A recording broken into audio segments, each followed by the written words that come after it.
Hello, Capital Stonewall Democrats. My name is Ebony Payne, and I am the current ANC Commissioner for Kingman Park, as well as the entire 190-acre RFK campus. I am running for Ward 7 DC Council to make our city safer, keep our young people out of trouble, solve Ward 7's food desert and our many health disparities, and making sure that DC taxpayer dollars are spent wisely over the next 4 years. One thing to know about me is that I am opposed to building a new NFL stadium at RFK, in large part because of the amount of DC taxpayer dollars that will be expected to pay for it. As we face very steep budget cuts, we need to be thinking about funding for programs such as the ones that the Mayor's Office of LGBTQ Affairs produces, such as our transgender workforce development projects, our opioid and health services and counseling services, housing options for our young people, and we really need to be able to pay for these services and keep them.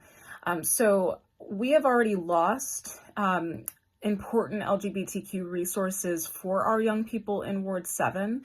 We recently lost Smile to Ward 6 a few years ago, and they were providing important mental health services and housing services for 40 years in Ward 7.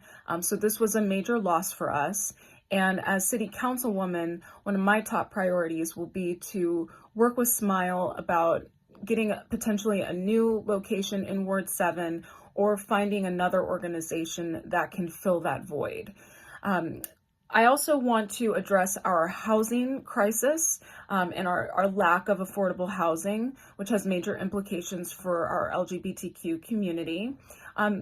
RFK actually presents a number of opportunities to build housing, to build affordable housing, and even to pilot certain programs like social housing, which has already been done in places like Montgomery County, Maryland, where we can be taking best practices from.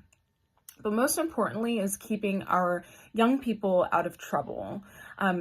I want to bring attention to the fields at RFK, again, which are temporary, and we have 100,000 kids that play on them every year. And we also have a skate park called Maloof Skate Park, and I've met with children who, of all ages, play there, and they are very passionate about keeping the skate park because it keeps them out of trouble and away from gun violence and drugs. So as we look to the future, I hope that we keep these kind of resources for our children and expand east of the river. You can learn more about me and donate to my campaign at ebonypayneforward7.com. Thank you.